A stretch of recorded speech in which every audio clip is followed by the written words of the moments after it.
I'm going to introduce Terence, and then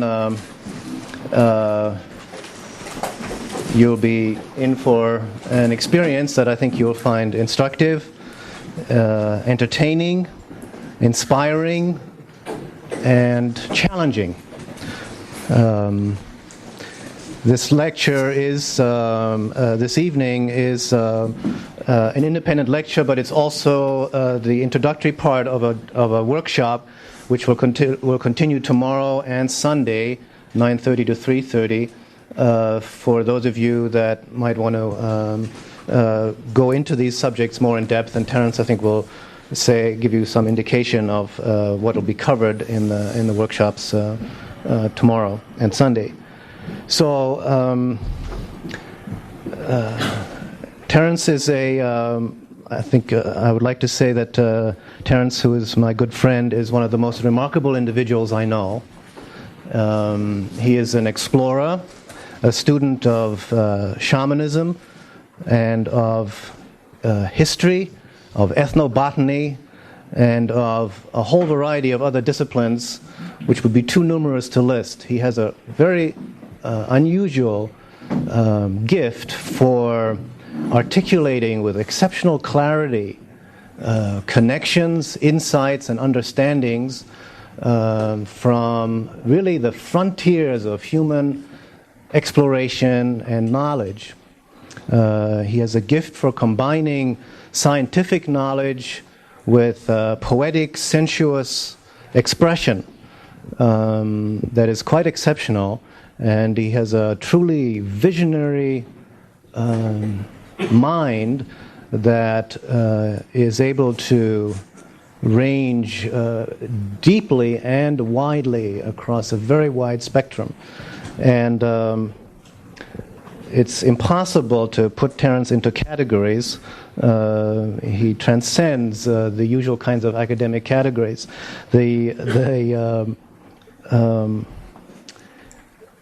But the topic, the focus of this workshop is on ethnobotany and shamanism. In particular, his work in the last several years has focused on the preservation, the study, and the preservation and propagation of knowledge and information about the use of botanical plants in the context of the expansion of human consciousness and knowledge. And I can assure you that if you haven't heard Terence before, and even if you have, you're in for an exhilarating journey into spaces of the mind that you won't forget. So with that, I'll turn you over to Terence McKenna.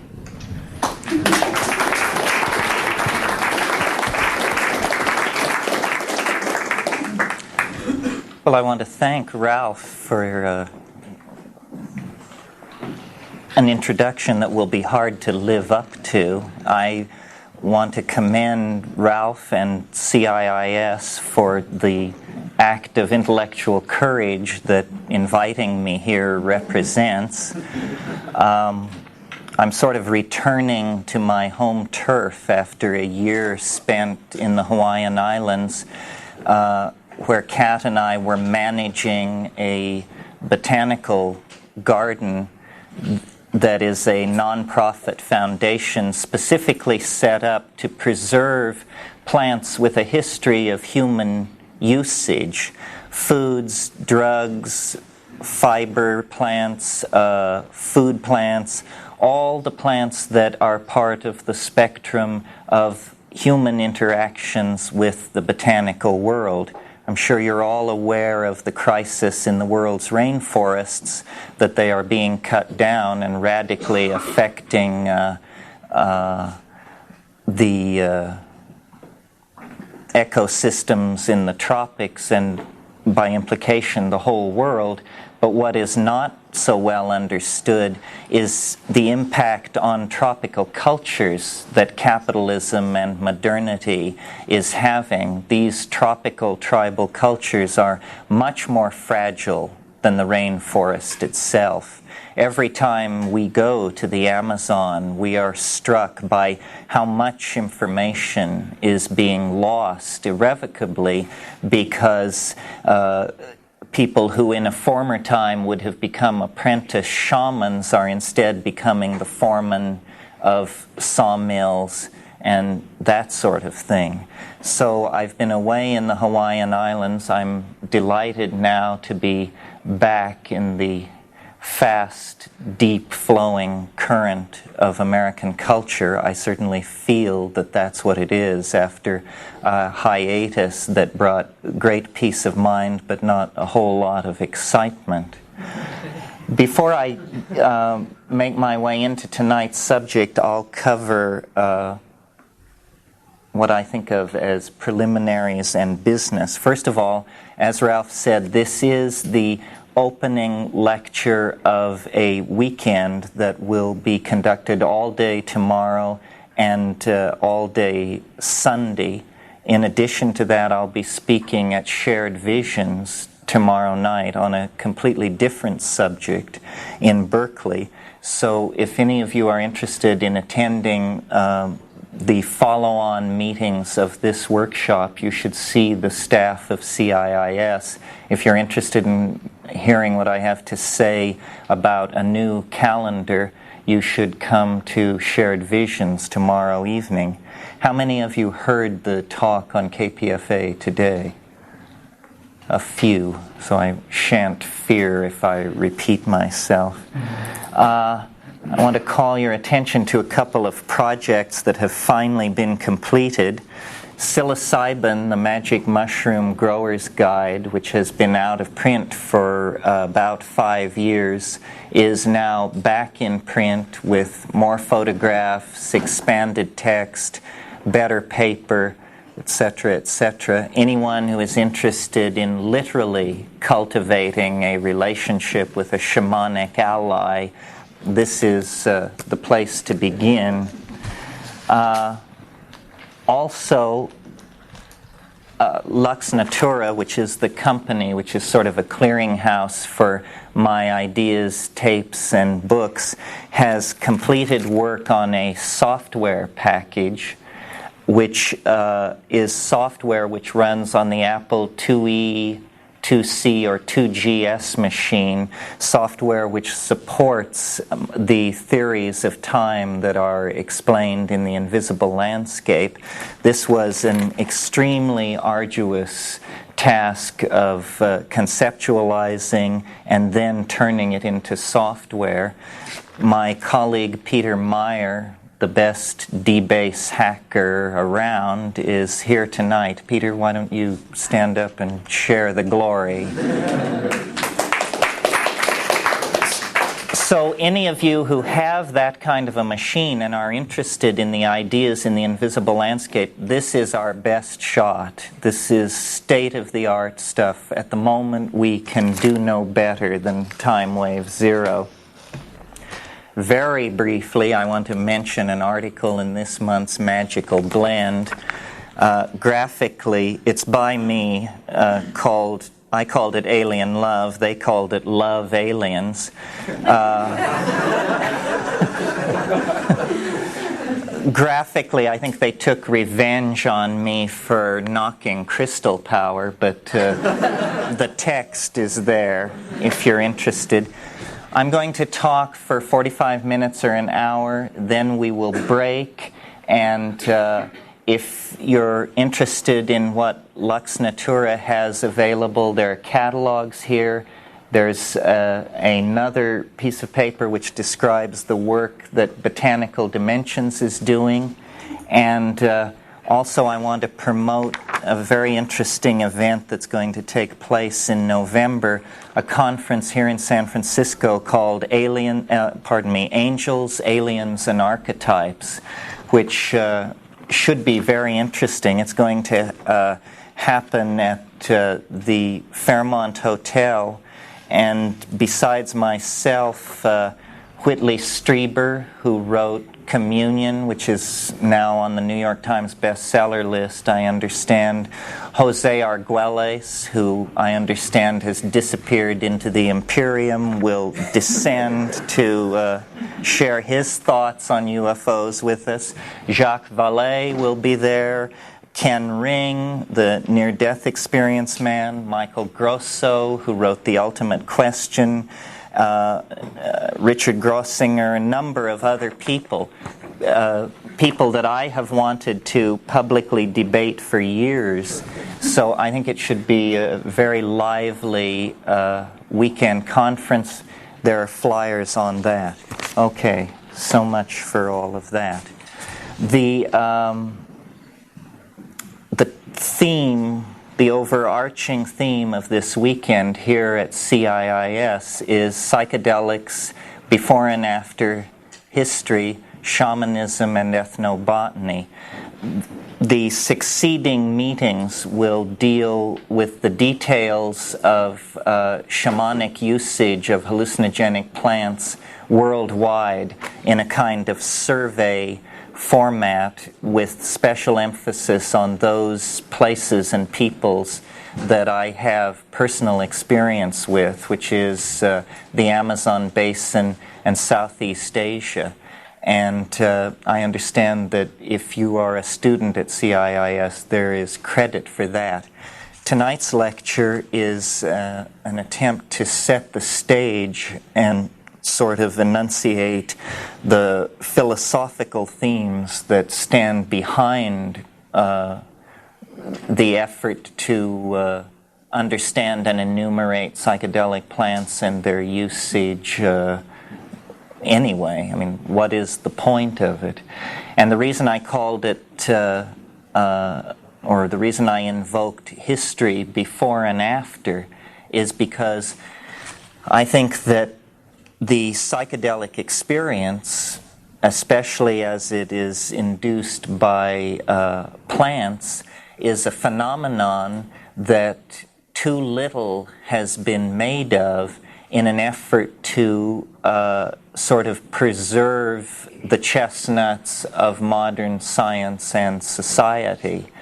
The psychedelic experience is an extremely old part of the smorgasbord of human experiences on this planet. In fact, the emergence of human consciousness and the emergence of an awareness of the properties of these biodynamic alkaloids scattered throughout a number of plant genera may be nothing less than the same thing.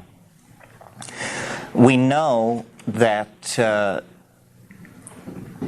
the arboreal primates of Africa, at a certain point in the past, and people of goodwill differ on exactly when, came under pressure from an advancing phenomenon of desertification of the African continent.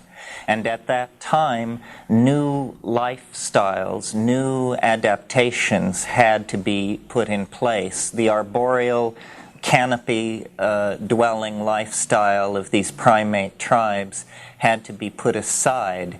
They descended to ground level. They abandoned vegetarianism in favor of an omnivorous diet, and their already highly evolved system of signaling became even more evolved as they took to hunting and preying upon herds of ungulate animals that were evolving in this grassland situation in response to the same set of environmental pressures that were forcing the primates out of the trees.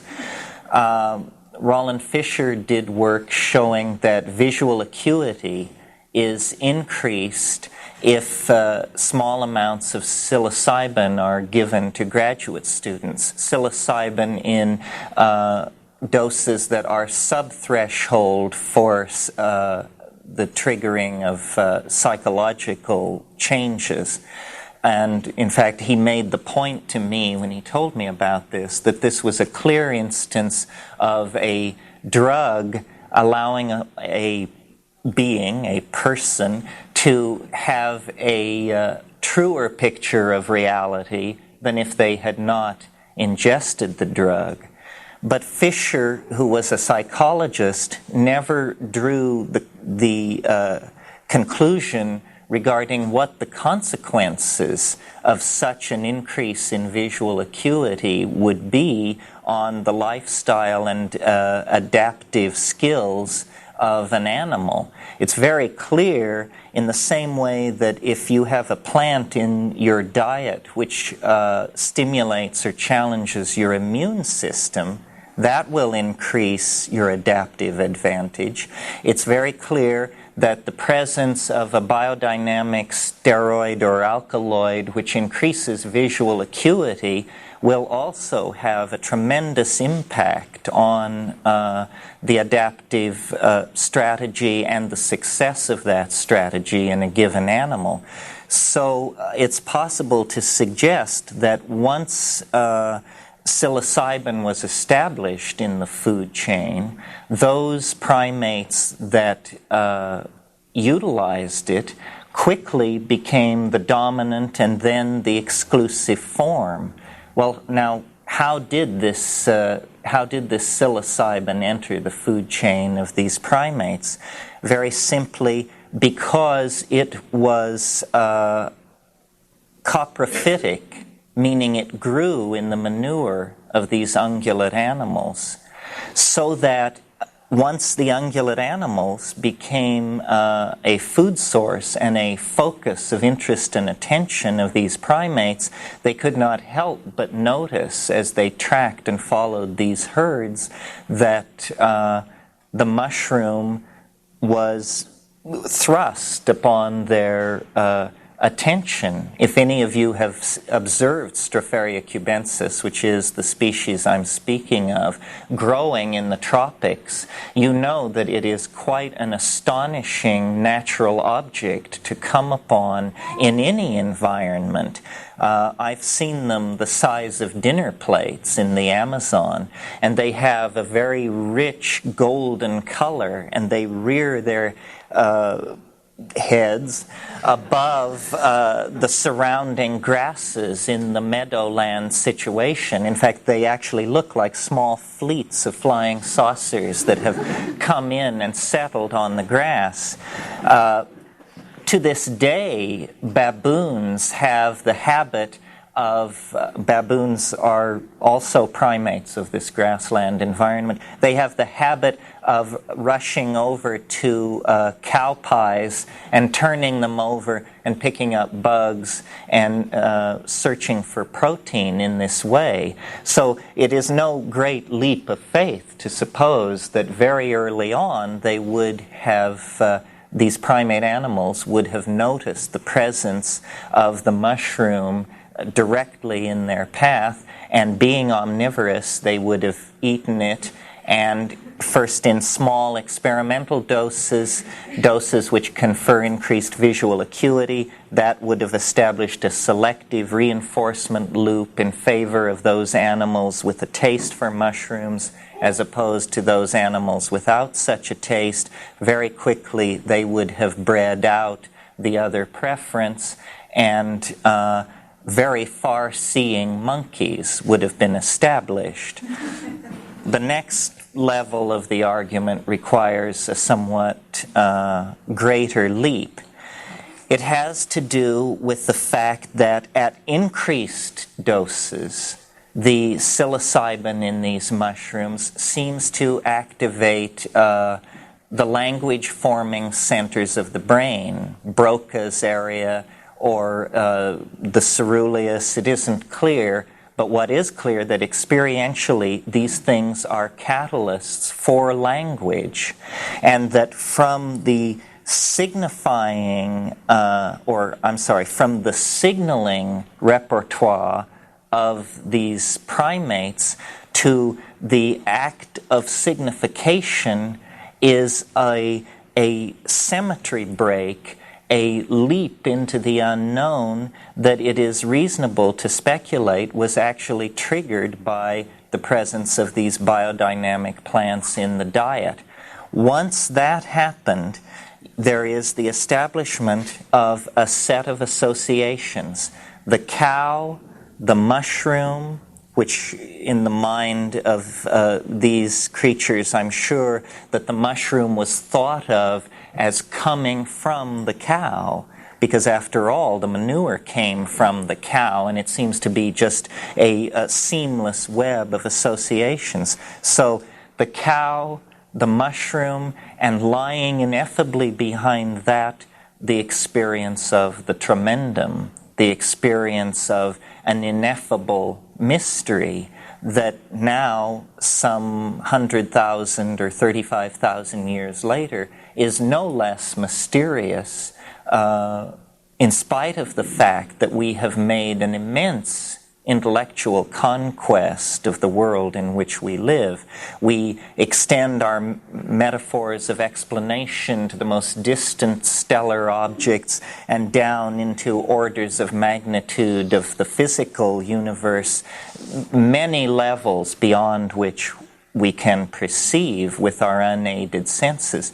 Nevertheless, this tremendum that these early primates contacted remains precisely that, a mysterium, a transcendental mystery that beckons across the epigenetic landscape of human culture and organization.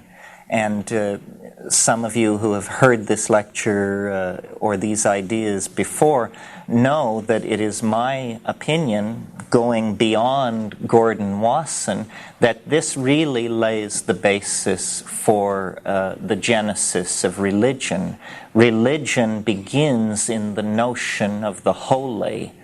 The holy is another way of indicating the felt presence of the tremendum. And the early goddess religions of the Middle East were essentially cattle religions. There are people in this audience who have done tremendous work on the etymology of these languages, showing how these words and roots can be traced back into a kind of convergence where the mystery and the mushroom are seen to be one.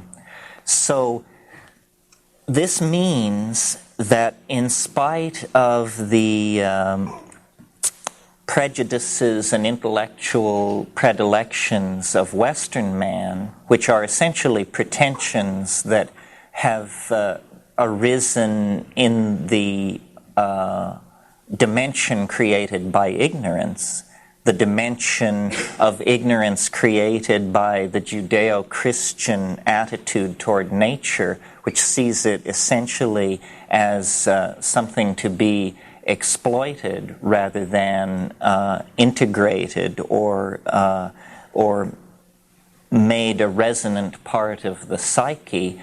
In the light of that ignorance, the connection to the vegetable world has fallen away. Although even as late as the 19th century, mythographers and mythologists like F. Max Mueller and Fraser were talking about the vegetation goddess as a kind of archetypal category into which all of these early religions could be subsumed. Then in the 20th century, this idea fell into disrepute.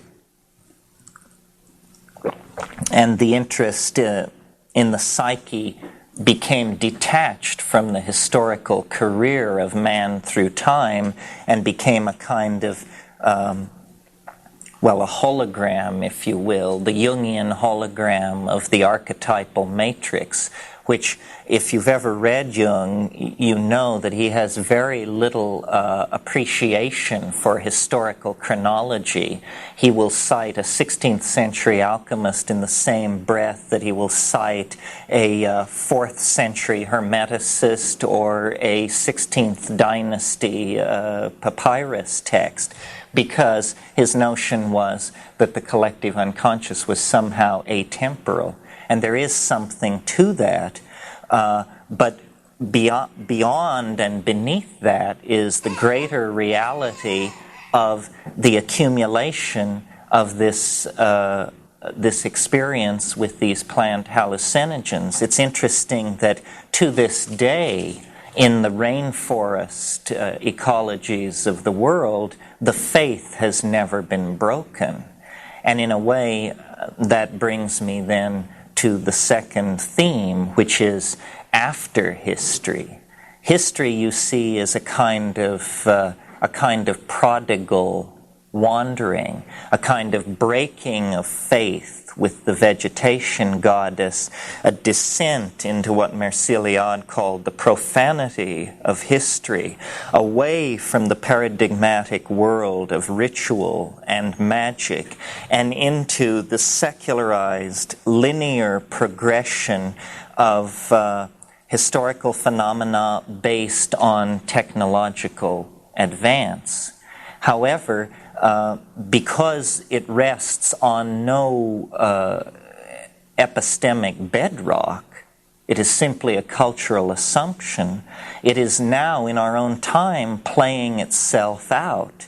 The fact that it has a false bottom can now be seen as we, through modern anthropology and modern chemistry and pharmacology, before it was repressed and shut down in the 1960s, we have rediscovered the mystery almost by accident, and then quickly acted to make it illegal, inaccessible, and trivial. These seem to be the three ways that we deal with drugs. We make them recreational, or illegal, or inaccessible. All strategies for turning away from the real implication, which is that man, as a thinking creature on this planet, is necessarily a portion of a symbiotic relationship. Man, without the synergy that these plants have imparted to the formation of our genome, is no better than a monkey. So that, recognizing that, we are forced to recognize that the experience of spirit, for which most of us rely upon the testimony of Meister Eckhart and Juan de la Cruz and Hildegard von Bingen, is in fact a birthright of each and every one of us. But the bias of the scientific mentality, which is the bias which says the world must be known through the pristine agency of the unencumbered observer, it has to be abandoned. And by unencumbered, I mean unstoned. This is the idea that nothing is true except that which emerges from the most sober sorts of reflection, in every sense of the word sober. And yet we know that a substantial portion of the meaning of reality is contacted in the Dionysic excess, in orgy, in the abandonment of the sanctity of the individual ego and emerging into the group mind of the tribe or even the condo complex in our own time. Yes, so that... But that entire spectrum of human experience, the group-minded, emotive, orgiastic, swept-away spectrum of experience is denied, and in its place is put a real horror of nature. And when you have horror of something, you move in such an epistemic murk that you give yourself permission to destroy.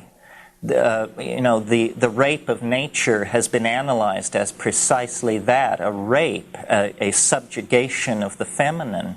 And it certainly is that, but it's something else as well. It is a horror that gives permission to destroy, a microcosm of this, which everyone who works in the Amazon is aware of, is the myth of cannibalism in the Amazon. The myth of cannibalism was specifically promulgated to give white people permission to carry out atrocities on the native peoples, because it was said they are homophages. The most horrifying thing we can imagine, gives us permission to deny their humanity and then ride roughshod upon them. And on a larger time scale, this kind of relationship has been extended to all of nature.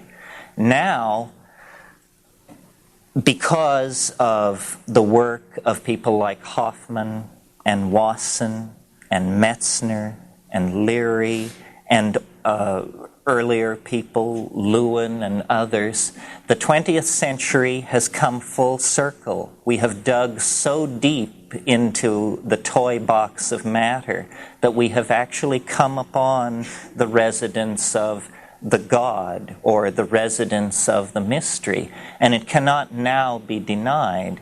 This is, I believe, a lot of what the cultural struggle over hallucinogens and the impact of plant-induced hallucinations is about. It is that science cannot continue as usual in the face of this phenomenon.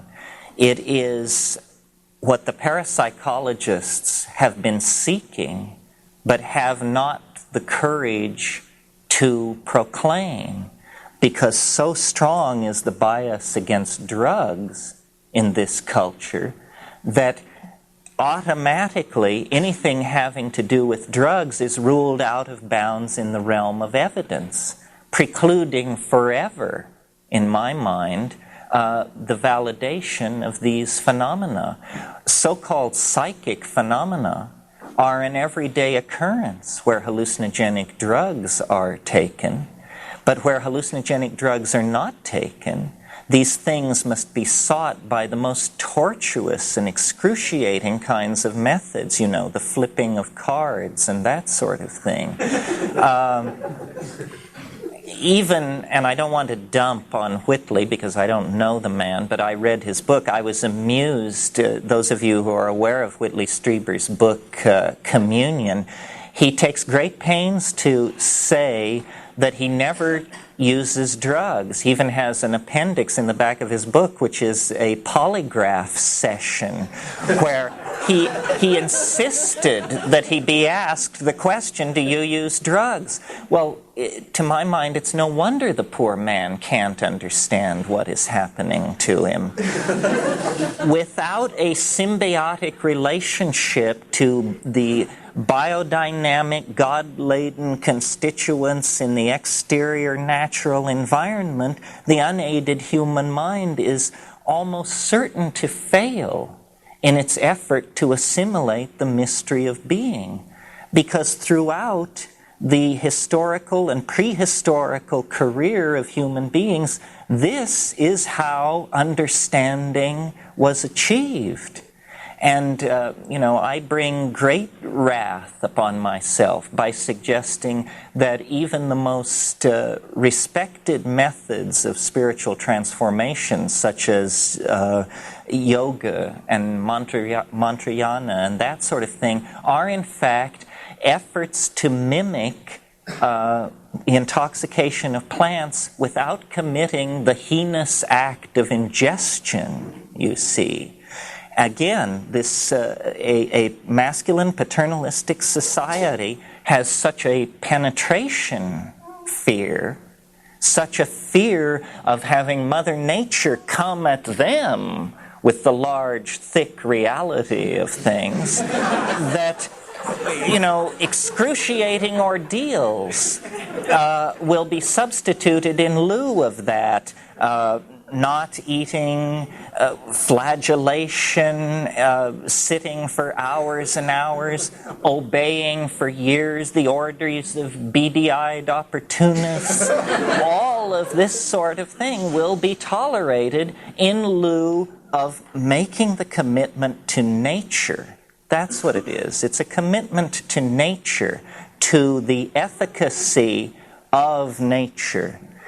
And by our now I mean the rationalist scientific view of nature is that it is something entirely passive which we perceive, and that the act of perception, to become an act of understanding, has to go through all kinds of transforms and processing in the human brain.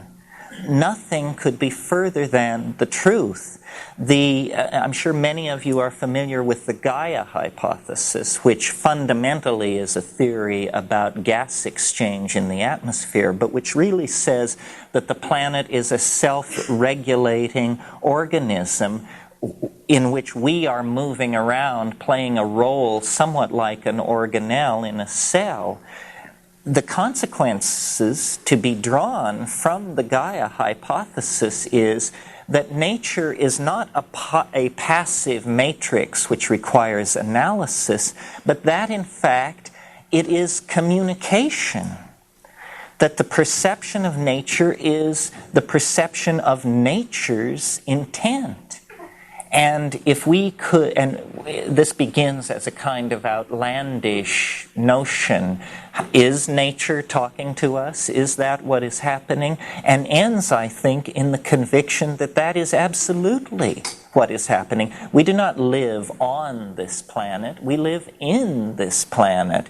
Hundreds of miles of atmosphere rise above us. We move along on a kind of membrane, which we call the surface, but which is really simply a symmetry break in the physiology of the planetary organism. The planetary organism, for us, is a continuous stream of communication to us, which we deny. And we deny it by strategies that have been spun out over millennia. One of which is, of course, the subject-object dualism inherent in our languages, the notion of the passivity of the exterior, the notion that mind is a phenomenon, in fact, an epiphenomenon of the functioning of brain.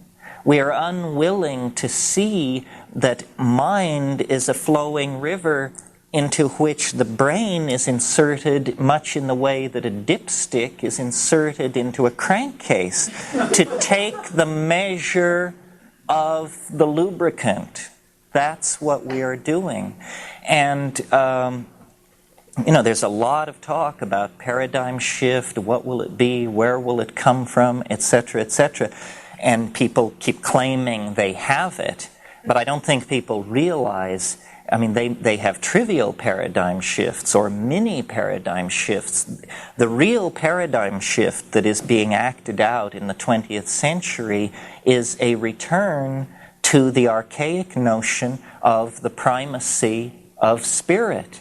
And it was contacted first and most abstractly by quantum physics, where it was finally realized, when all other intellectual avenues had been exhausted, that particulate matter, conceived of as tiny billiard balls whizzing through empty space, was going to have to be replaced by a notion of fields, of interacting fields described probabilistically and not really localizable in the here and now kind of matrix that we are used to moving through. But they called the new concept of matter probabilistic or wave mechanical. It actually is not mechanical at all. Waves are not mechanical. Wave mechanical is a curiously bastardized kind of term which tries to have it both ways. But how many of us are quantum physicists, and how many of us who are actually have access to the instrumentalities that confirm these notions? So it emerged and is emerging then in other areas, such as abstract art and the effort by the precursors of abstract art, the pataphysicists, the Dadaists, and the Surrealists, to introduce the notion of an animate and active unconscious. The notion of the unconscious is actually an effort to blur the notion of the point consciousness of the ego and to replace the model of the point consciousness of the ego with this more deployed and fuzzy notion of a gradation of awareness spreading out to the very earliest memories of animal organization, you see. But all of these intellectual efforts to launch the paradigm of spirit have been somewhat academic and removed from the ordinary experience of people. What is not removed from the ordinary experience of people is the availability of the psychedelic experience, conceived not as a kind of masturbation where the laboratory facilitates the experience through the production of historyless drugs absolutely empty of morphogenetic content, but through the acceptance of the fact that this generalized communication from nature is most excruciatingly focused and particularized in these information-bearing molecules that have been evolved over billions of years in the biosphere by the matrix of life itself for purposes of communication. All of life is really an ocean of communication, and this is now being understood even by the hard-nosed Darwinian evolutionary thinkers. It is really not all tooth and claw. It is not survival of the fittest. It is survival of those who can cooperate best with those around them, of the same and different species. Well, the essence of coordinating cooperation is communication. And the essence of communication is the free flow of linguistic intent. We're all familiar, I'm sure, with the way in which ants regulate their behavior by the laying down of pheromones. And that seems quite acceptable to us because we say, well, the average ant is not such a big deal. It is the hive which is so exquisitely organized and coordinated and able to execute its intent and carry out its plans. But, have you noticed that the individual atoms of the human hive are no great shakes either in most cases? I'm speaking now to an intellectual elite, self-selected by being able to get yourselves here this evening to this kind of an event. But I'm sure you all are aware of the public opinion polls which show that the average high school graduate cannot locate Venezuela on a map. And similar things, believes that Hermann Goering served in the Nixon administration. And someone said, but he did, didn't he? Only his spirit. So coordination of communication is really what these psychedelic compounds are about. And once this is recognized, I think the role of the spirit as a transforming paradigm begins to come into focus. You see, it is not enough, and this is again another argument I have with the so-called mystical tradition. The intent of the mystical tradition seems to be to trigger the experience of the presence of the tremendum. But in fact, what is necessary is to be able to act in the presence of the tremendum, to execute behaviors based on the felt experience of the tremendum. And this you do not get. You get a strange quietude, a quiescence, a glorification of the hermitage and the monastery as being somehow concomitant with an awareness of the spirit. Nothing could be further from the truth. An awareness of the spirit carries with it an obligation to action.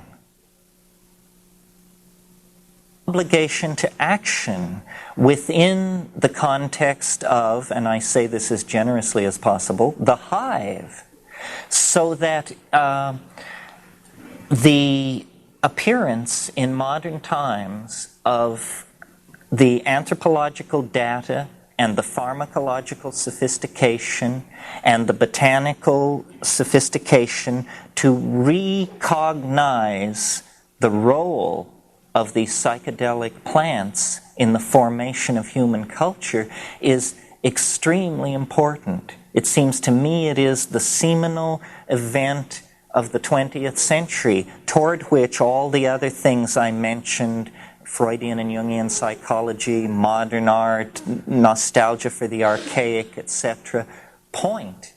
And one can almost make the metaphor that we are approaching a new level of self-unfolding as a species, comparable to adolescence in the individual.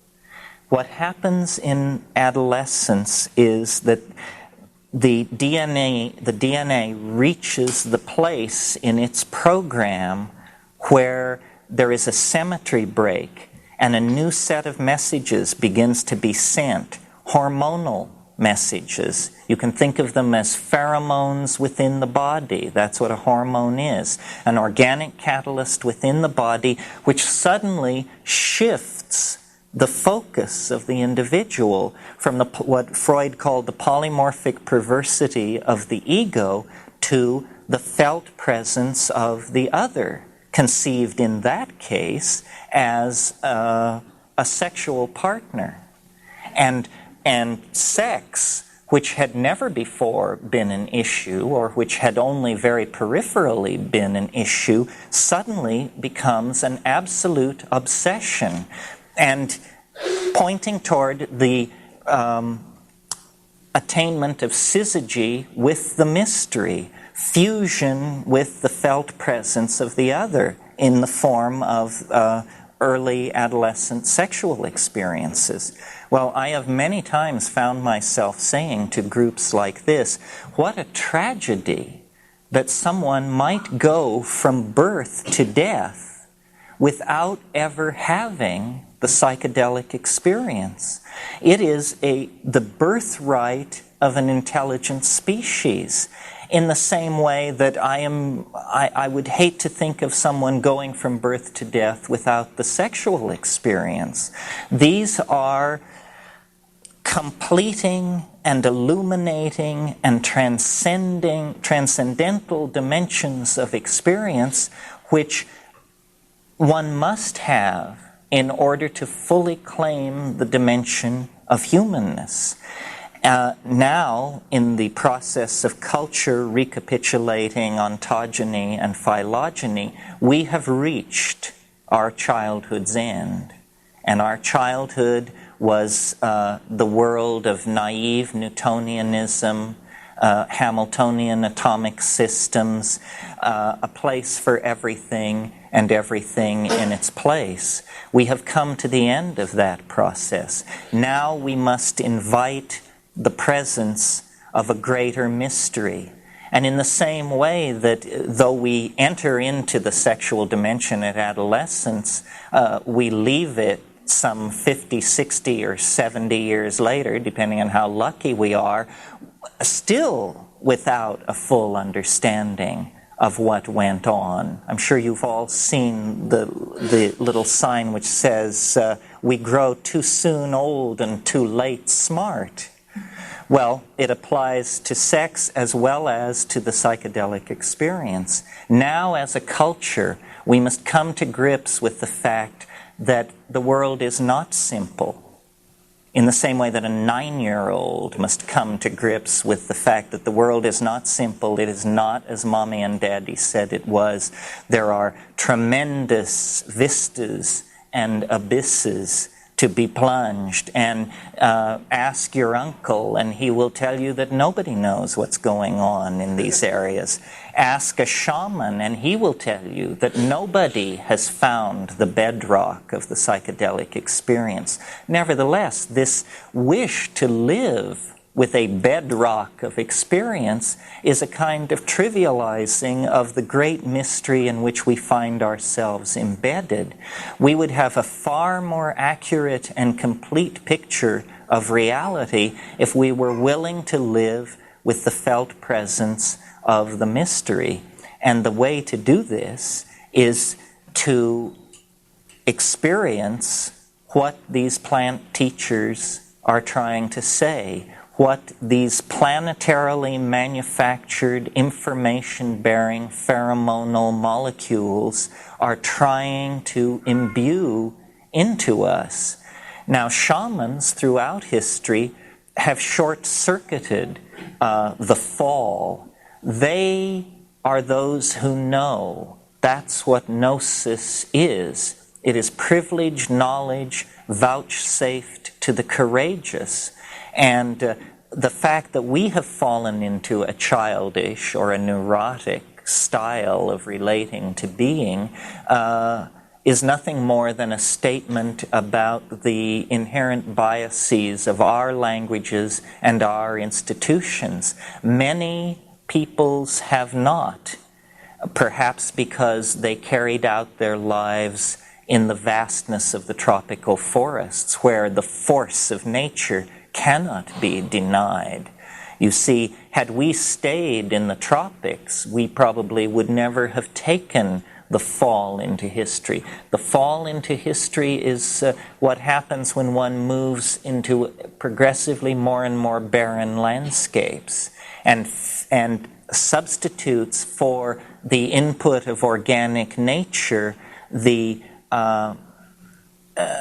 self-generated neurotic maps that are based on incomplete information. Now that cycle is being closed. I often think that the discovery of the New World and its subjugation, which was like the carrying out of the ultimate fantasies of the neurotic Judeo-Christian tradition, a world to plunder, ends very oddly with Gordon Wasson and Valentina Wasson in 1953 penetrating into the jungle highlands of Mexico and finding there something more astonishing than a flying saucer or an alien artifact, finding there the true heritage of the human species in the form of the intact mushroom psychedelic religion. Eros, lost since the dismemberment of Osiris, lost since great Pan's death at the rise of the Christian era, but not dead, only sleeping. And now, through cultivation techniques and the propagation of ethnographic literature and the work of people like Metzner and Hoffman and Wasson and Schultes, shoved directly in the path of the careening cultural juggernaut of Western civilization. This is why I have called the weekend Psychedelics Before and After History, because I see history, as I say, as a prodigal hiatus, a wandering in the desert of unknowing, an indulgence in an easily cured neurosis, if we will but take upon ourselves the personal responsibility for cultivating a relationship with the mystery. We have bought in so thoroughly to the notion of a hierarchy of information and a declension of truth from experts, whether they be politicians, priests, or scientists, that we have devalued ourselves as the primary instruments of our knowing. And this is why I think, among other reasons, why psychedelics are so repressed, why it is so important to society to keep them out of the hands not only of children and high schoolers and hedonistic experimentalists, but to keep them out of the hands of research psychologists, pharmacologists, and physiologists as well, because fully appreciated, they will explode the Newtonian, Einsteinian universe the way a stick of dynamite explodes a rotten apple. And in the process, the hierarchies of paternalism, scientism, and reductionism will just be completely swept away. And this is all going to happen, God willing, in our lifetimes. My faith is that if it doesn't happen, then the cultural momentum toward a lethal conclusion will continue unto the ultimate catastrophe. And so that's why I am willing to address groups like this and seek to inspire psychologists and chemists and students of anthropology and culture to examine this, because I think we have wandered far from our birthright and trivialized the mystery of being in the process. And to recoup that mistake, we are going to have to become as little children in the face of the shamanic phenomenon and investigate it intellectually, experientially, linguistically, individually, and collectively. Only in that way will we be able to rescue the enterprise from its momentum toward catastrophe. Let's not forget that each one of us is here in this room because, 1,000 or 10,000 generations of thinking beings did not drop the ball. However tough it was, 9 times the glaciers have ground south from the poles in the last 150,000 years. 9 times they have retreated. This planet has witnessed all kinds of catastrophes and symmetry breaks, and still the trust, the implicit trust that the environment must have in us as the catalytic species, and we are the catalytic species. Everyone is worried about the impact of humankind on this planet. Well, let me tell you, before the pyramids ever rose, the impact of human beings on this planet was staggering. The CO2 level had been affected, the grasslands had been created, the great mammals had become extinct. All of this is tolerated because we are the prodigal sons. We are the pride of the planetary parent, because we are the omni-adaptable catalytic species that, if able to carry out the program which consciousness endows us with the power to impart, we will be able to carry the biosphere of this planet throughout the stellar system in which this solar system is embedded. And life has this atemporal sense of itself. The reason it tolerates the risk that we represent is because it is gambling on the hope that we represent. And the way to get aligned with that and to get in resonance with it is to clear the noise from the circuitry of communication. And the way you clear the noise from the circuitry of communication is by backing out of the garbage of profane culture, reductionism, linearity, all of these things, and abandoning the fall into history and returning to the garden. If we each do it, it will be fait accompli for the collectivity. If we all sit around waiting for it to come in the form of benevolent extraterrestrials or a religious conversion on the part of Reagan and Gorbachev, we will all go to hell in a handbasket together. So that is the stunningly central import of the botanical hallucinogens in the planetary ecosystem. And that is this evening's formal presentation as well. Thank you very much.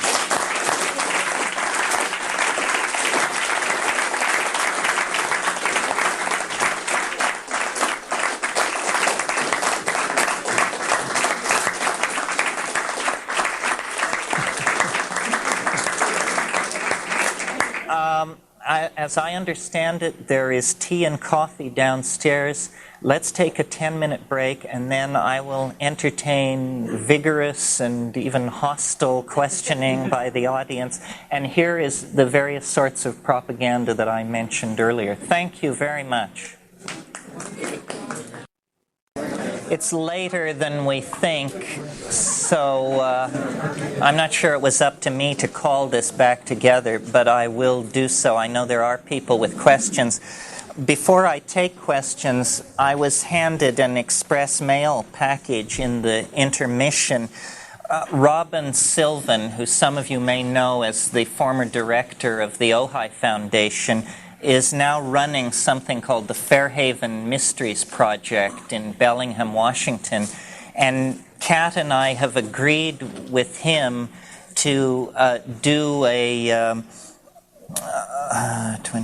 9-day pilgrimage in Hawaii this coming January at the Botanical Garden site there.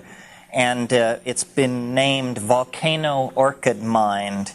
So if any of you, I don't have enough of these flyers for everyone to get one, but if any of you think you might wish to and can afford to spend 9 days with us in Hawaii next January, I'll just leave these out for interested parties. And if there aren't enough to go around, why share at least the informational contact with other people. Okay, is there anybody burning to ask a question? Yes. Terence, what are your views on some non-botanicals such as MDMA and ketamine, which are currently... Well, I think I implied in the talk, I really as the longer I deal with this problem, the more strongly I feel about it. It began as a sort of a very gentle separating, and it's become more and more clear to me that, and I guess I rely on Rupert Sheldrake to give me a basis for saying this, drugs which come out of the laboratory have no history. They do not vibrate with millennia of usage or with being products of the natural environment. They are, as I implied in my lecture, somewhat onanistic. So I view them as drugs. And drugs do different things. Some drugs stimulate you, some depress you, some may even cause the release of personalistic content or repressed traumatic material. Drugs are for people who are ill, is basically my approach to it, while botanical hallucinogens are for extremely healthy people who want to go deeper into experience. I've tried the drugs that you mention. I've certainly found them interesting, but I could not imagine building a career around communicating with people about them.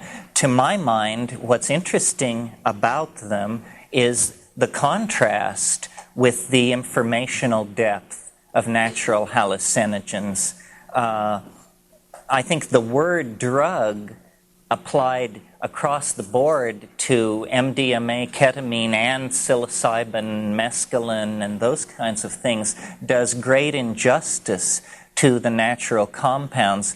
There really should be a linguistic distinction made. So I try to speak of organic substances, or more specifically plants. I don't deny the worth or the efficacy of these laboratory compounds, but they are not planetarily evolved pheromones carrying the messages of Gaia. They are humanly constructed nanotechnological machines useful for intervening in the personalistic dynamics of the psyche. Emmett. What do you know? Who did you call? Emmett. Okay. What do you know You're about next. AIDS as germ warfare? AIDS as a germ warfare.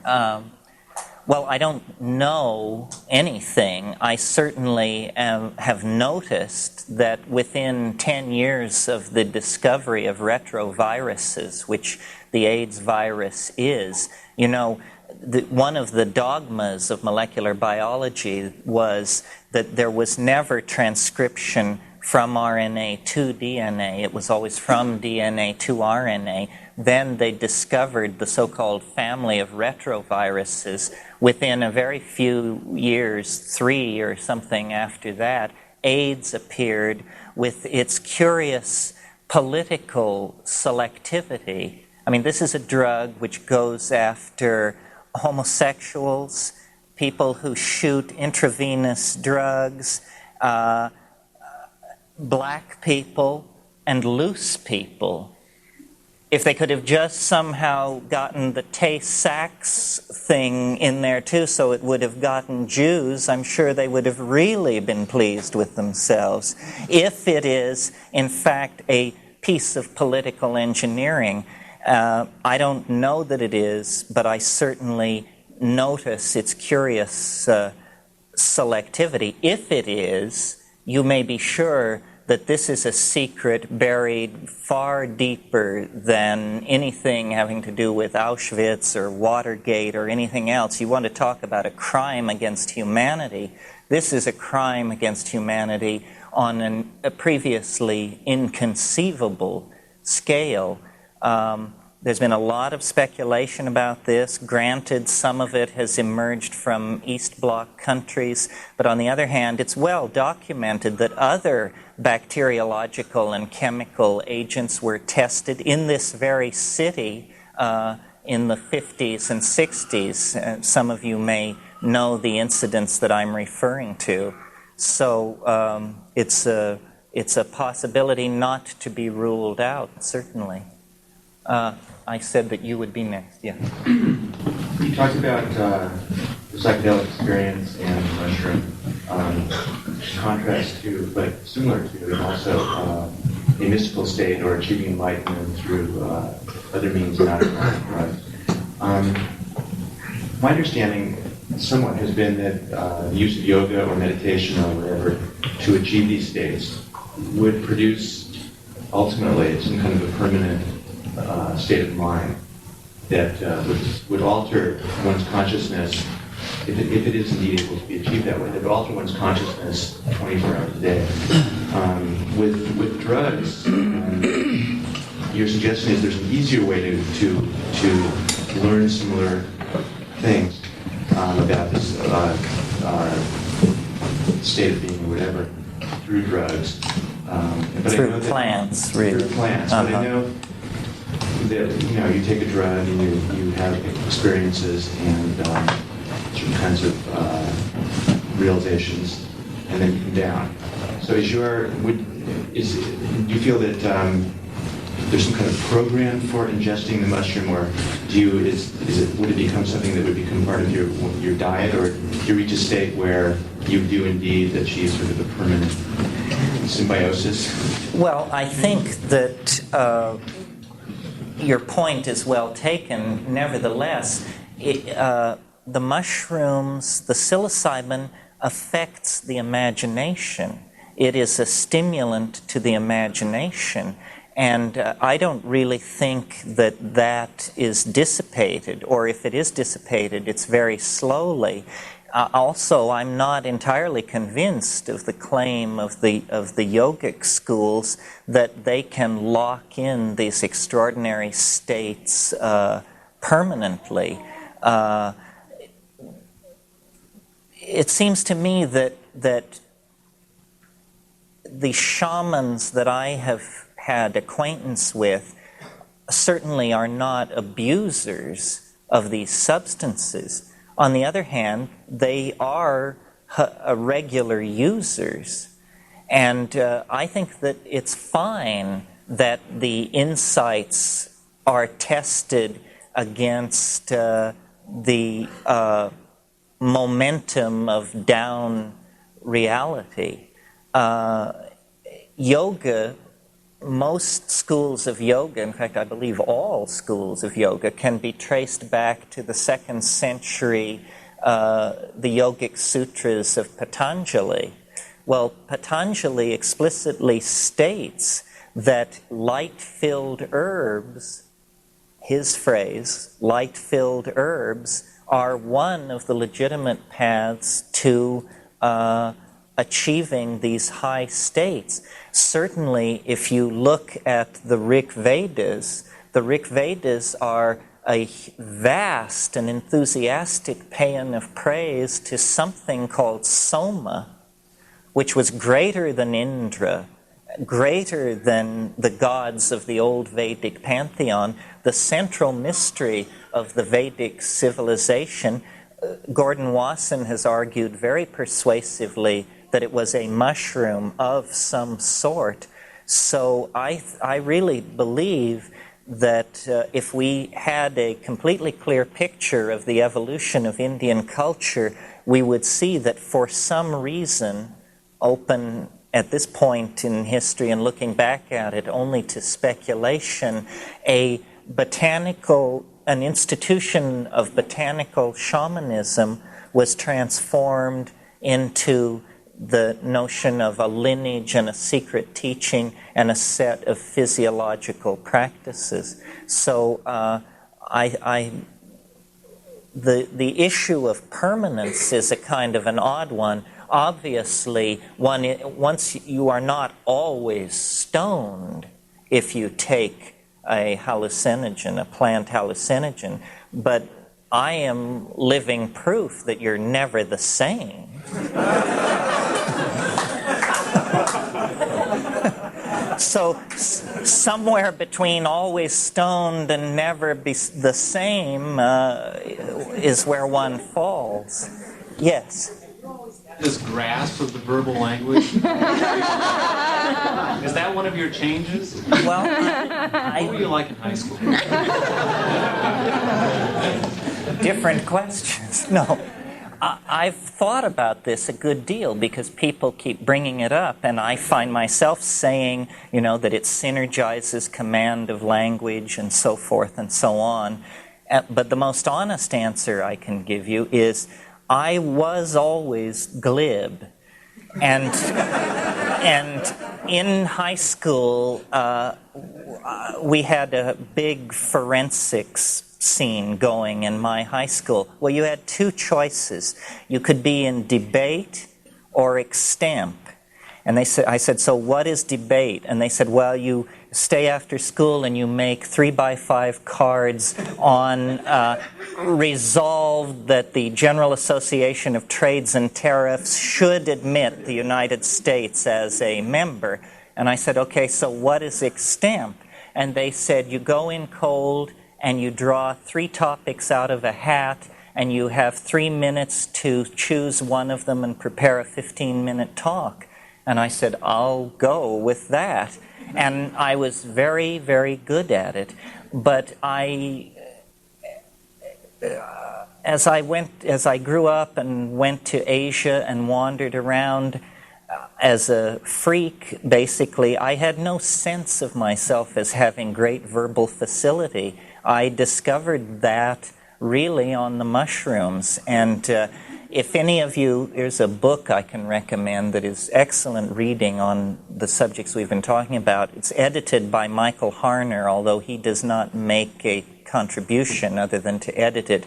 It's called Hallucinogens and Shamanism, and it contains about 9 articles on various plants with shamanic usage. Henry Munn, who is an anthropologist who has spent a lot of time in the Oaxacan highlands, has an article in there called The Mushrooms of Language. And he says, they catalyze language, they catalyze verbal facility. And we don't know what the basis of the well-documented traditions of oral poetizing that we find when we go back into the Western tradition. It still exists in rural Yugoslavia. We don't know what the factors were that created that. I think that most people who take plant hallucinogens are simply inspired to attempt to clean up their communication skills, because you do wish to communicate it.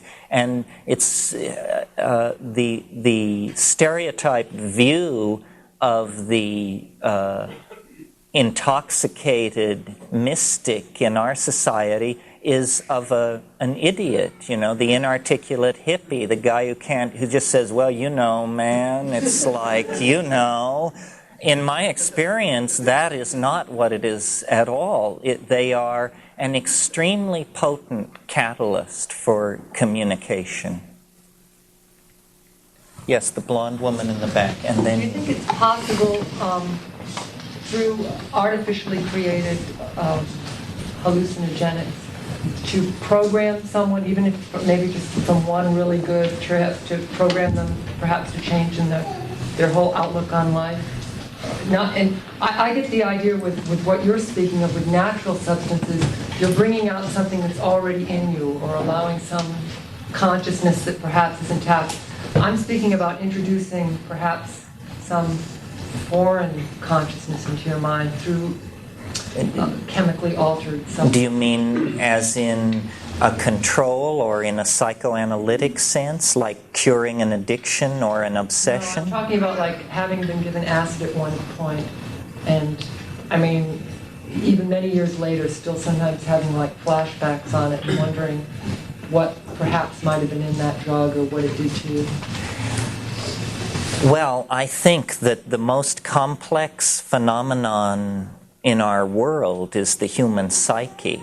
And one does occasionally meet people who are horrified by my position and say, I took LSD 25 years ago and it's taken me this long to get it back together, and even now I don't feel that together. To me, the psychedelic is responsible only in the sense that it gave an X-ray of the psyche to the ego. And people who have been severely traumatized or abused or molested as children, who have real problems, are going to discover the breadth and depth of this traumatic material, and it may inhibit their ability to set themselves free and become great psychedelic explorers. I don't advocate this for everyone. In fact, I counsel people, and I don't always tell people they should go ahead with their plans if they're contemplating a psychedelic experience. Sometimes I tell them they need to do more reading or have more therapy, and sometimes I tell them they shouldn't do it at all. It's a calling. Shamanism is a calling, and in traditional societies, shamans pick and choose very carefully who they will take on as apprentices. So it's by no means a given that everyone is going to find these things to their taste. On the other hand, those who do find it to their taste will inculcate it into their lives very readily, and it will become very important to them, their self-definition, and their psychic growth. To address possibly another aspect of your question, is it possible to program people with these drugs, or a combination of these drugs and hypnosis and that sort of thing? I have no doubt that it is. The little bit that we see, that we are able to get declassified from CIA experiments in the 60s, is hair-raising. I mean, they dreamed of people who would commit acts of violence or assassination and then completely forget that they had done it. Now, how far down the road with these kinds of programs they got, we don't know to this day. I am very careful about who and what I am around in a state of psychedelic awareness, because you do imprint these things, and that's why, in the same way that the shaman chooses his apprentice very carefully, the apprentice should be very aware of choosing the teacher very carefully. You, sir. Yeah, I've had some major experiences with LSD in terms of ego death and just a complete crushing of my psyche and my point of view, and then have come through into some brilliant light and really a very spiritual experience. And I'm only now starting to play with the mushrooms for more of that experience. I wonder if you could relate if the mushrooms have the potential to have that painful aspect of the crushing and the ego death kind of experience. So far, I haven't had that kind of experience with the mushrooms.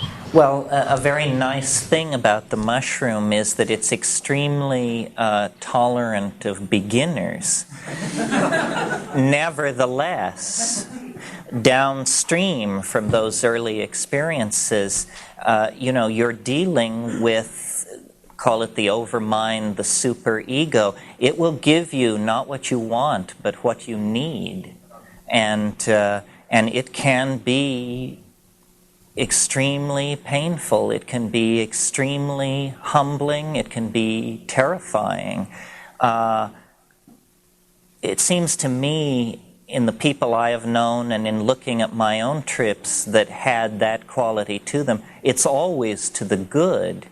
The ego is completely obsessed with control and wants everything to be ameliorated and presented in easily digestible increments and to proceed along an orderly program of unfoldment. And it isn't like that. It has its own weather, it has its own dynamics, and you're much more in the position of someone sailing alone in a small sailboat. You can check the weather very carefully, and this will give you an edge. Nevertheless, squalls can turn into great storms with astonishing rapidity, and yet then you're in a position to really learn. But the learning is not, the real intense learning is not necessarily painless. And I see people nodding their heads all over the room. It is not for the faint-hearted. It just simply is not for the faint-hearted. People talk about how there are no frontiers left, and we lead such coddled lives within this society and in our well-furnished apartments with our stacks of CDs and all this. Actually, it isn't true. You can turn your living room into the helm of Magellan's ship. It's simply that the great unexplored dimensions are internal and psychological, but no less dangerous for that. So it's a calling for the exploring spirit, someone who really wants that thrill. Yes? Yes, if I understood you correctly, I thought you were saying that history is always profane, And I wonder if that's true, because I'm thinking of, say, the prophetic tradition, the idea of that there's a meaning in history, that there's social injustice. I'm thinking of someone like Martin Luther King, for instance, who sort of comes out of that tradition. Did I understand you correctly on that? Not exactly. This is a distinction that Merciliade made in a book which was very important to me called The Myth of the Eternal Return, Cosmos and History, Myth of the Eternal Return. If you haven't read it, read it. It's a great book. And he simply set up these two terms, sacred and profane. And what he means is that sacred space is paradigmatic space. That means that it is ritualistic space. It is always involved with the repetition of an archetypal activity. He uses the Latin phrase in ilio tempore, which literally in English simply means in that time. But what it really refers to is the time before history. So the juxtaposition of sacred and profane is not a value judgment. It's simply a way of talking about two kinds of time. One that is cyclical and engaged in the ritual establishment of a kind of archetypal space, and the other that is linear and rational and proceeds from a beginning toward a future. No, obviously, history is studded with examples of great saintliness, great insight, great displays of compassion and understanding. So I didn't mean to imply that, and hope that I didn't. Yes? Earlier, you made an excellent delineation between laboratory-produced drugs and botanicals. The question is, are the effects of each of these two different on subtle bodies of people? Well, something more that I could have said about that, a very practical argument for botanical drugs, especially ones with a history of shamanic usage, is simply that they have a history of human usage. That's where the market testing was done over thousands and thousands of years. If a compound is toxic or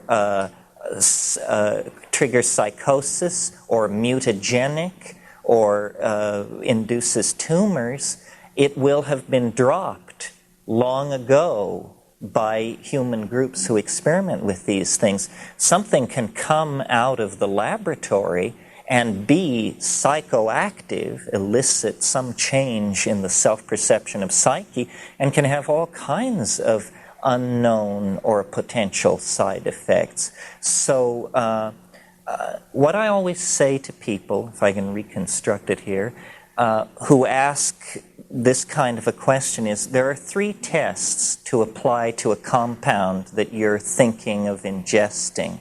First of all, does it have a history of shamanic usage? Does it come from plants? Plants are also biological systems like us. They cannot produce truly alien compounds. And thirdly, does it have a relationship to known human brain chemistry? And I usually say to people, if you get 2 out of 3 on this test, it's probably okay to go ahead.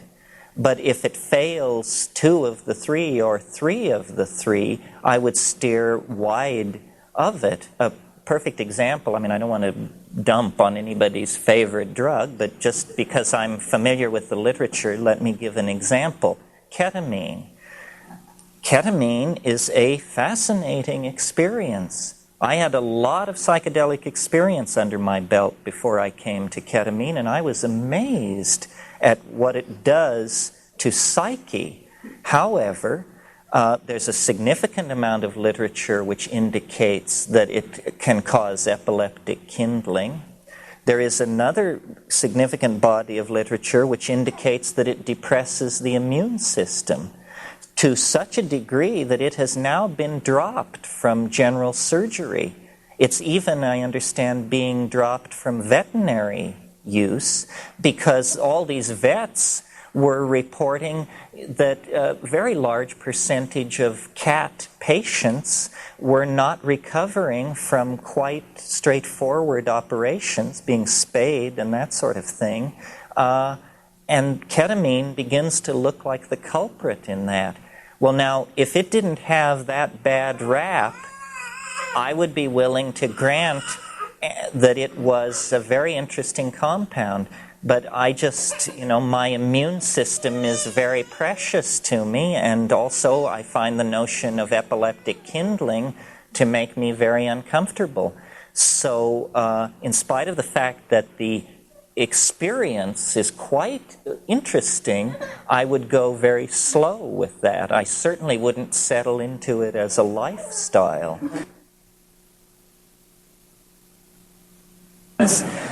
So just to reiterate, does it come from a plant? That means that it is benign to life. Does it have a history of shamanic usage? That means that it is benign to human populations. And then this third thing, does it have an affinity with brain chemistry?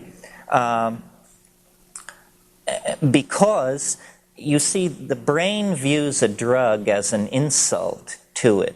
The brain has what is called the blood-brain barrier, and then behind that many enzymatic mechanisms for degrading any foreign substance and turning it into harmless substrates.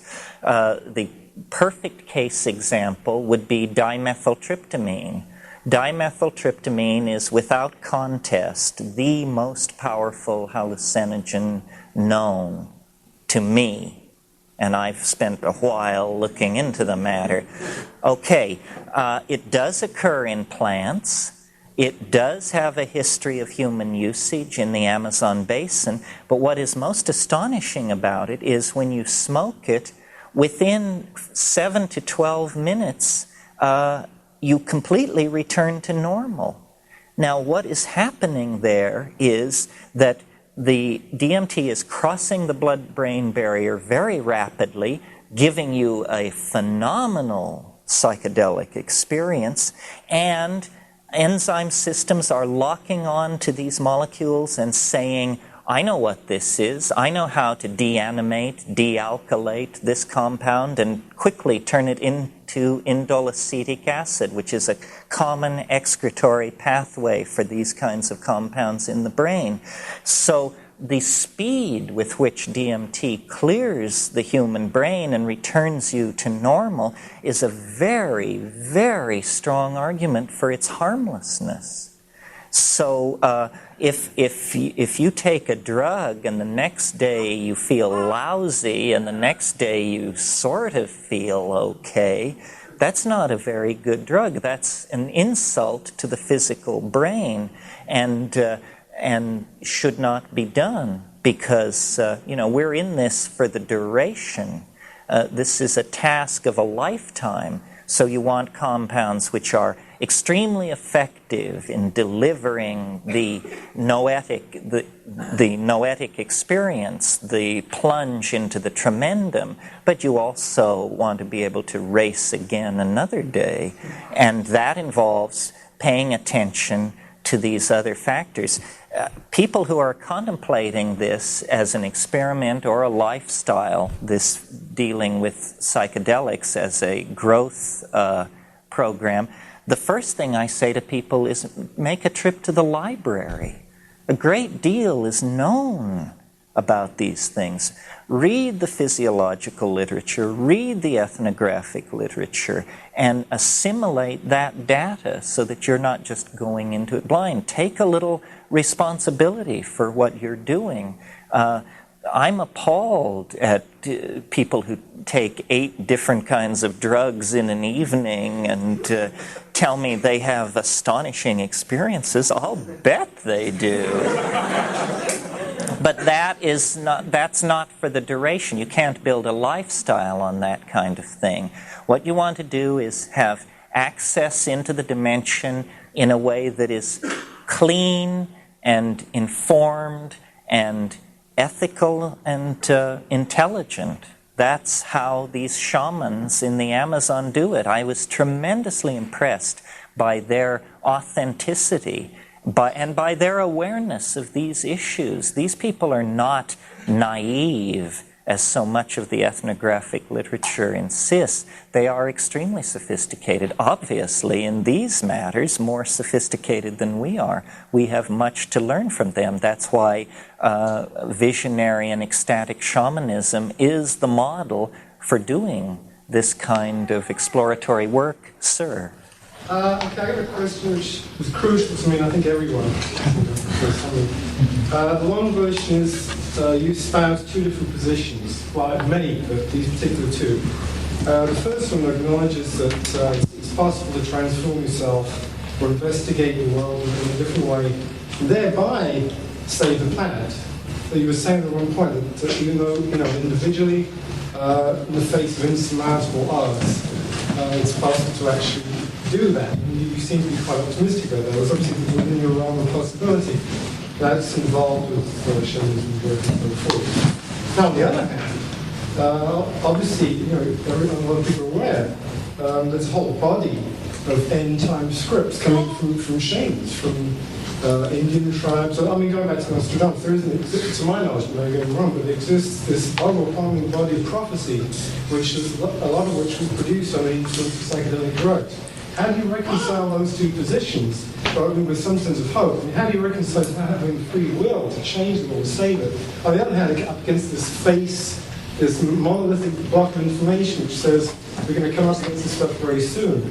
The short question is, how do you avoid getting the horrors when you trip into the modern world? Okay, what about these, as you so aptly put it, these end-time scripts? The only one which is truly pessimistic is the fundamentalist interpretation of the Judeo-Christian appetite for apocalypse. That is a lethal script for the planet in which only 144,000 are saved. I agree and participate in the generation of these end-time scripts, but what I always say is it's an ontological transformation of categories, not the toxification or explosion of the planet. That is a unique point of view claimed by these Christian groups, and I think to the degree that they do that, they place a heavy burden on the rest of us. It's bad enough that we have these nuclear arsenals and the capacity to destroy ourselves without having an explicitly stated death wish as a cultural ideal. So I will, it's a question of apocalypse or millennium. And I believe that it will be a millenarian unfolding beyond the end time, not a cessation of life and a general judgment and a consigning of 99.99% of us to eternal damnation. How do you avoid getting the willies? A lot of people do get the willies when they are tripping and they come up against this end-time stuff. I think that the only cure is to stick with it. I always think of Frank Herbert's excellent advice that he puts into the mouth of his character Muad'Dib in Dune. He says, when the fear comes, it comes like a great wind. And what you do is you simply clamp down and wait, and it will blow itself out. One of the first things a psychedelic voyager must learn to do is to discipline the hind brain. The hind brain is a creature of fight or flight, and you must just turn to that and say, now see here. We are neither going to fight nor fly from this. We are simply going to freeze and watch, and the fear builds up. It's a chemical thing. and it builds up, and then those same systems that destroy the DMT, that deanimate and dealkylate it, will take the fear apart before your very eyes and leave you in peace. So we are in a great temporal vortex. This is not the subject of tonight's lecture, but it is the subject of much of my thinking. The fact that we are being funneled toward a kind of ultimate historical crisis. To the degree that you have bought in to the assumptions and values and aspirations of historical society, it's going to look to you like the world is just flying to pieces. To make it make sense, we have to decondition ourselves from those values and those assumptions and realize that we are embedded in the body of Gaia. The creode along which the development of life on this planet is being propelled has walls which are extremely steep and high. There is very little possibility of us jumping out of that groove and creating a kind of apocalypse for ourselves and the planet, because we are not in this matter free agents. This matter of whether or not the planet shall be destroyed is something which the overmind or the superego of the species reserves unto itself. The proof of that in the present historical moment has got to be that a bloodthirsty nudnik like Ronald Reagan will sign an IMF agreement. If it is in the interests of people like that to support disarmament and disengagement and rethinking of the lethal momentum of history, then how much more it will be a part of the program of those who will eventually replace these people. We have reached the point, I think, where ideology has given way to a perhaps even more base desire, the desire to make a buck. And it is bad business to have thermonuclear wars. Therefore, the hysterical war hawks of capitalism, or of not even capitalism, but this fundamentalist, self-righteous, demagogic democracy, and of Marxist millenarian save-the-world types, has been completely read out of the picture. Governments are growing more and more irrelevant, while banking, commerce, and investment are beginning to dictate terms to these institutions. It is bad business to blow up the world, and this is the great salvation of all of us, even though we may not be particularly keen on the business ethic or mentality. So I'm very optimistic. I think great changes will be seen in our lifetime, and I think the lethal mythologies are being overthrown very, very subtly by the superego, by placing goals that even the dullest of us will turn to in preference to waging a thermonuclear war. Anyone else? Yes. Just interested a little bit in the vision you have for a post-historical relationship between the people and the technology that they create, which they sometimes go crazy with. It builds us the glasses and the other good things that improve our... Well, I think that culture is a dimension, literally, and that for 10 or 15,000 years, it has been a very low dimension. In other words, if you think of it as a dimension orthogonal to nature, it has been just a slight adumbration of nature.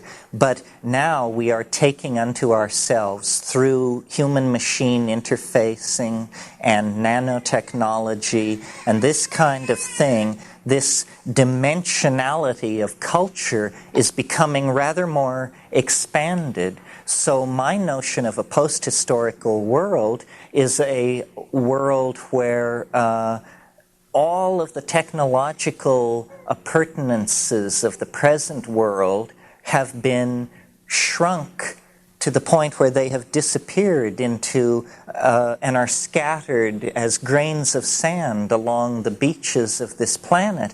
And we all live naked in paradise, but only a thought away is all the cybernetic connectedness and ability to deliver manufactured goods and data that this world possesses. So really, when I see the historical process running off the scale, it is not that we are destroyed at the end of it. It's simply that it runs off the scale into another dimension.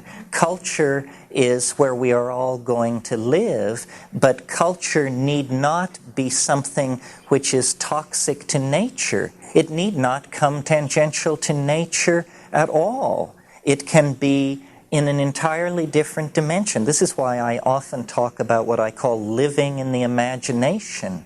The imagination, which begins as a slight, almost a flicker of iridescence across the mental world of ordinary reality, is going to grow and self-reinforce and expand until it will be virtually all there is, if that's all one chooses to experience. Now, a person living in, let's say, Midtown Manhattan, they live in a dimension where nature has been entirely read out. The problem is it has been literally read out. It has been bulldozed into non-existence.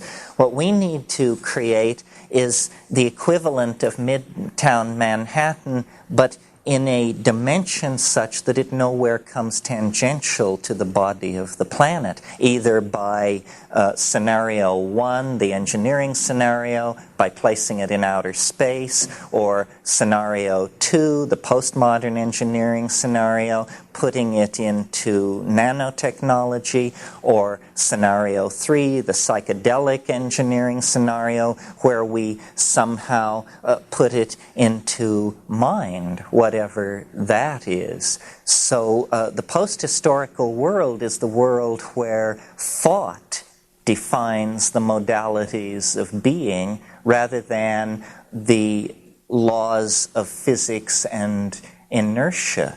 If wishes were horses, beggars would ride.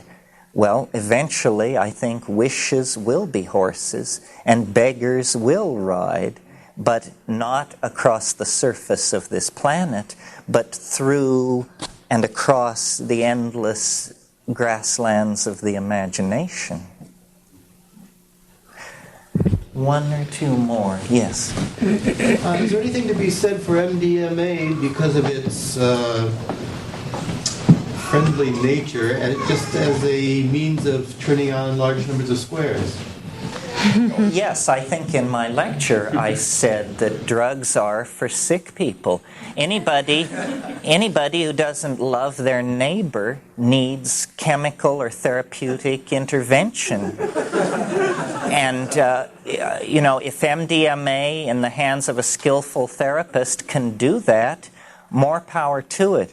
But it addresses sort of trimming the fingernails of the ego, not these dimensions that I am talking about. Someone else, yes. An area that you talked about that reminds me of something that I've been very interested in studying when it comes to the ecology of history. Can you say something about why a culture that grew up or evolved in the tropics would be so different than one that grew up in what you said, barren land? Because of the overwhelming presence of ordered organic systems at every level. I mean, if you don't have to grow up in the Amazon. If you're there 3 weeks, you begin to get the message that, my God, this is some kind of a brain. You take a lungful of air, and it's like a symphony of odors, which you know to be pheromones, carrying messages from one member of a species to another, from species to species. So then you shift your sensory focus to sound, and you realize, that languages are going on all around you, hundreds of them, between species, among species. The tropical rainforest is the most exquisitely ordered process on the planet, and any culture which grows up with that as its front yard is going to be a culture immersed in the Tao, inevitably, because you don't survive unless you come to terms with it on its terms. None of your rules count for anything. It sets all the boundary constraints, and you see the exquisite ordering, how it all works, the economy of form, the economy of resource, and the depth of its pure communication. So that's the great difference. Heinrich Zimmer, in his massive study of Indian art, says of the cultures that wrote the Vedas, he says, their great breakthrough was they had no cosmic mountains, no sacred rivers, no holy spots. They worshipped fire, and where the sacred fire was kindled, the center of the universe came to be. They could erect this ritual space anywhere.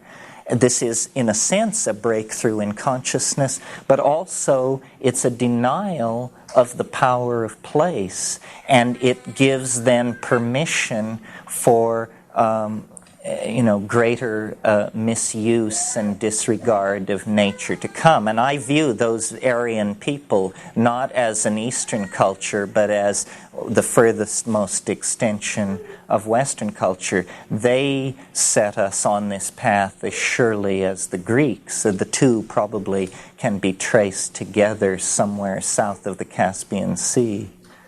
One last question. I've heard you speak before of man's role in the mycological spreading of the mycological network of the mushroom. I'm wondering if you could, if you knew of how this is going in Europe and even beyond there, if home propagation is... Oh yes, home propagation is now a worldwide phenomenon. It was a great change for the mushroom to become no longer an endemic of the grasslands of the tropics, but to become an endemic of the cellars and attics of the industrial democracies, bringing a shamanic ally into the very heart of high-tech culture, which it does very nicely. It teaches cleanliness, punctuality, discretion, all virtues that definitely need to be cultivated. So you see, it is a symbiotic relationship. What the mushroom is giving us is information about the world outside of and beyond history. What we are giving it is an extremely extended range, which is, by definition, one of the things that defines the successful adaptation of a species. So it isn't all going one way. It is not a parasitism by one upon the other, but definitely a real symbiosis. I'm sure many of you are aware that in the Amazon, one of the major life forms that quickly thrust itself upon your attention in any tropical forest are the leaf-cutting ants. They move in great coordinated streams, and they chop up leaves. They can strip a huge tree in hours. And what they do with these leaves is they take them back to their hive and they chew them up and make a paste out of them and stick them all over the walls of their underground cavities, and then they place spores into this mulch not any spore, but spores that they have over the tens of millennia selected. These spores change the inedible cellulose of the leaves into edible sugars, and the ants eat those sugars and thrive. So the symbiotic relationship between social animals and fungi is a very well-established phenomenon of the biome of this planet. And in fact, isn't it interesting that the social insects are the one other area of organic nature where we begin to see similarities with our own style of social organization. They use chemicals to communicate. We use small mouth noises.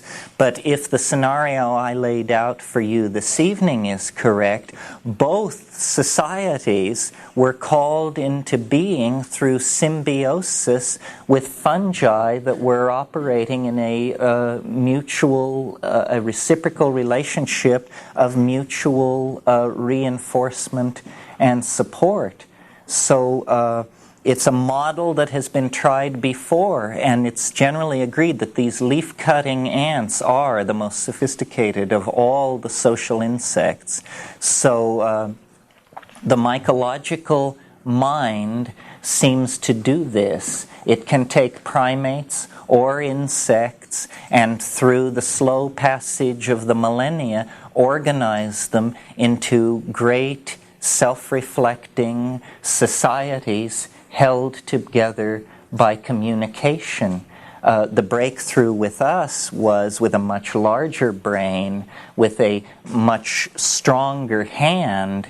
We have then evolved a kind of open-ended symbiotic relationship with the mushroom, while the insect societies have been caught in a closed loop, probably because of the small size of their individual brains and their limited ability to manipulate physical matter. But the principle is the same. The distinguishing difference is that our relationship with the mushroom is open-ended and promises a bright future not only for ourselves and the mushroom, but by implication for all life on the planet. Because as we come to realize the ethics of biology, we will cease to be so xenophobic and homocentric and much more willing to see ourselves as the stewards of the planetary garden. And this is, I think, ultimately what the psychedelic experience and what psychedelic shamanism leads us into: stewardship of the planetary garden in order to create an endlessly self-transcending horizon to all of our futures. Thank you very much.